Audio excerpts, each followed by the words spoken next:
You got to see this freaking article Guitar World put out. So I'm like, okay, whatever. Now that I'm looking at it, it's like, it's wow. The BS is very strong with this one. So I thought I'd do a little bit of a react. I haven't read the whole thing yet. I just kind of glanced over it. I was like, wow. Even the title here or the highlight of this is just insane. Look at this. One of the most expressive pickups I've ever played. Notes gloriously blossom in the sustained feedback that reaches those magical upper overtones. Shed pickups, HA 59 PAF set review. Magical upper overtones. Magical. Okay. How magical are they, and how can we measure that, and which upper overtones are magical? You didn't give us any fucking details, man. What the hell is this? This is by Paul Riario. Paul, buckle your seatbelt, man. We're going for a ride today. A period correct pickup sets the nail by the Holy Grail Golden Era Gibson tone. Oh, fucking please. Is there a better aftermarket humbucker on the market? Maybe yes, maybe no. Chances are probably no, because all humbuckers tend to sound very similar. Not exactly the same, but very, very similar. And the minute you even put, the tiniest amount of gain onto an amp, all your definition from that pickup goes bye-bye. Notice they left that out of the title, that's for sure. Oh, look at this Guitar World verdict. 5 stars. Pros, near period correct PAF sound and look. Cons, pricey, but includes free worldwide shipping. Well, of course they're pricey. Somebody's got to make some money here somewhere. I wonder how much Guitar World's getting paid for this. I don't see anything about this being a sponsored ad on Guitar World. Here's the thing about YouTube, at least they make us check the box and it comes up with a little notice, paid advertisement included. I noticed that's not a thing in print. I wonder why that is.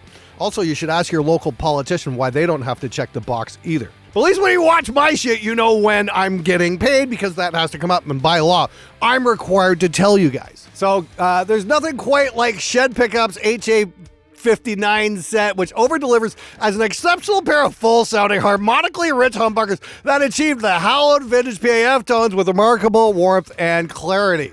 Warmth and clarity! Wonderful. I'm trying to find the link here to your sound examples, the before and after. I don't see any hot links here.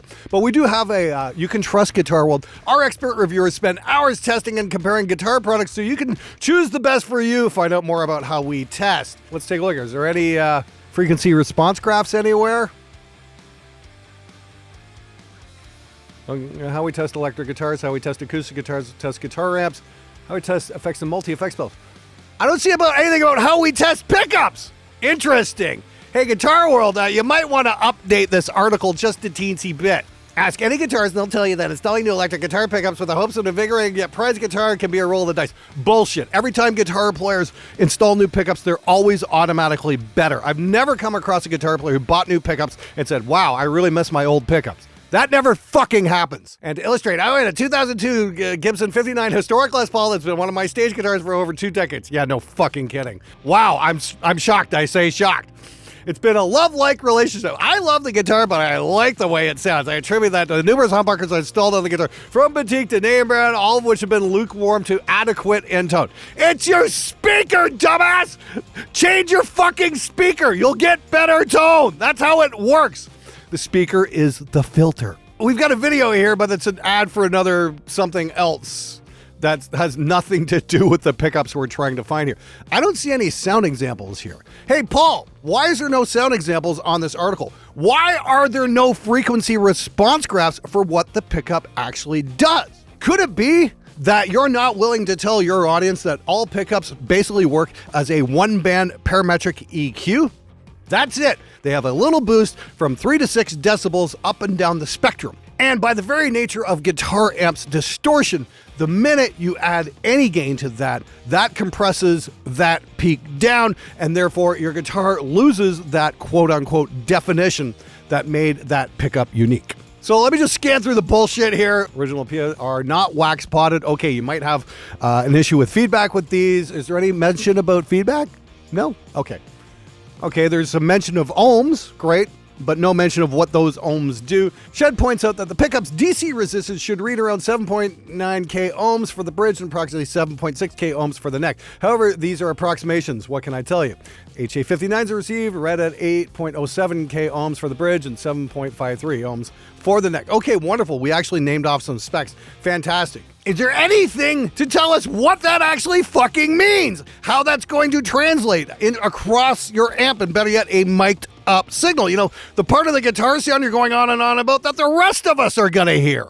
Okay, bullshit. And after outfitting my 59 Les Paul with the HA59s, I feel compelled to name this guitar as Lazarus because what I thought was dead has been brought back to life in an undeniable manner. Really, undeniable. Okay. This pair of HA59s turned my 59 from dull to dynamic, and it's staggering how these pickups combine all the broken and honk of a vintage PAF with the biting clarity of a 50s Telecaster with teeth. And yet no AB recordings.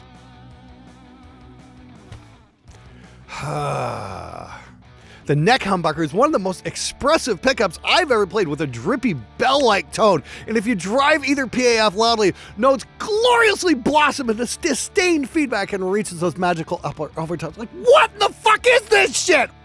Dude, seriously, do you plan out your fucking week with fortune cookies and crystals? Like, what the fuck is this nonsense? Even with both humbuckers engaged, the HA59s pretty much encompass the whole sound of classic rock in a pair of pickups. You want the sound of classic rock? Go buy some fucking greenbacks. Ugh. Price is £319 a set, approximately $403.25 with free worldwide shipping. Humbucking electric guitar pickups, period correct, blah, blah, blah. Contact Shed Pickups. All right, now I don't necessarily have a issue here with Shed Pickups. I mean, I've just got more of an issue with like the entire pickup industry as a whole.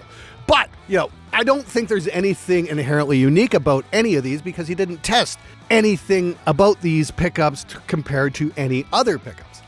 You know, if you spend 2 seconds on Sweetwater, you can go find a new set there. Oh, wow, Gibsons are offering bargain for $299 a set. Hey, Mojotone's got some 59s here for $228. Hell, you can get a single DiMarzio for $99. Wow. But remember, guys, the more you spend on your pickups, the more your guitar is going to magically blossom into those cherished upper overtones, whatever the fuck that means. Oh, look at this. Since 1980, Guitar World has brought guitars the best in-depth interviews with great players along with exclusive lessons, informative gear reviews, yeah, just like this one, right? And insightful columns that help guitarists grow and excel on their instrument, not to mention fleece them out of the cash in their wallets. Fuck's sakes, guys, what the hell is this? Guitar World, you guys ought to be ashamed of yourself for putting out this nonsense. You made all these bold claims, and it's a web article, meaning you can link to sound examples, you can link to video examples, you can take graphs, you can put them up and show exactly what the pickup is doing, and yet you have done none of that. Just take our word for it and spend your money. Fuck this shit.